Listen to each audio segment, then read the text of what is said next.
Our lessons. An approach to disability-inclusive disaster risk reduction from consultations with people with disabilities in the Pacific region. Can you tell me about the kinds of disasters which have affected your community, country or region in the past? Alma Kuambu, Papua New Guinea. So in Western Britain we had a volcanic eruption. So we live like an hour away from the volcano. So when we have an earthquake or when there's, when the volcano starts puffing out some dust, that's when we have to move. Yeah, let's go. Yeah. So I'm always the first kid in the car. My dad makes sure that I'm in the car first, and then everyone else has to find their own way in, and yeah, off we go. Kaman Waso, Papua New Guinea. There was a prediction from the National Weather team in country that there was a tsunami. There were going to be a tsunami hit coming towards the Mosby. So I was in the house, and people were running to and from, and some even took buses and get on the trucks, and they were driving up the mountain to Sogeri, and it really had a negative impact on myself. I was thinking to myself, how would I survive if everyone think of themselves and they ran away, and if they leave me behind, because I was not getting information correctly. As a blind person, I might come out of the house and run in opposite direction instead of running to seek refuge. So there's some of the challenges that, as responsible government or responsible agency that is taking care of, managing the disaster and, bringing out information, disseminating information out to, citizens to be aware.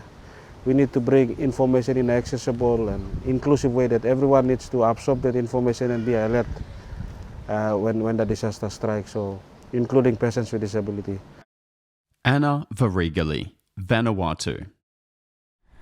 As a person with disability, during the DC Harol,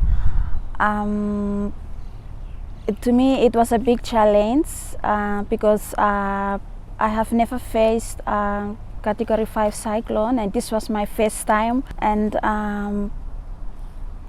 it was a challenge to me because we have lost our house. It was blown away by the wind.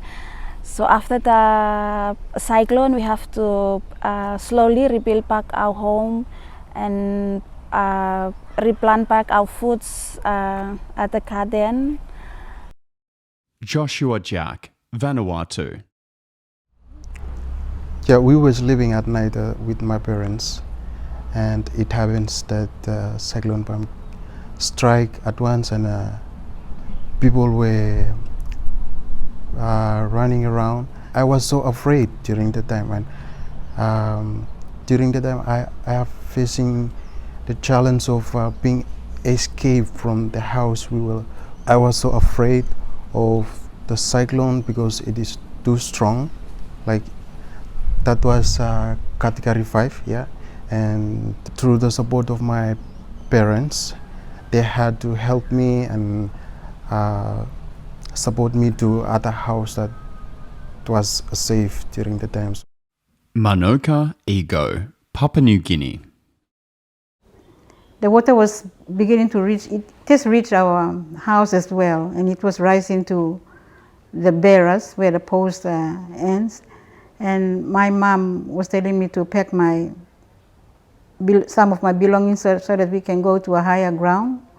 And I said, Mom, I can't, because you see, how will I can't move out anywhere. And it also affected our drinking water, which was a boring that comes from the ground, because everywhere was flood. So people who could manage were traveling in the dinghy to the shops and to reach the other houses as well. For me, it was so difficult, and for others like me, we were kept in our houses still. The recommendations from this consultation will be used to ensure that people with disabilities are not left behind in disaster risk reduction activities.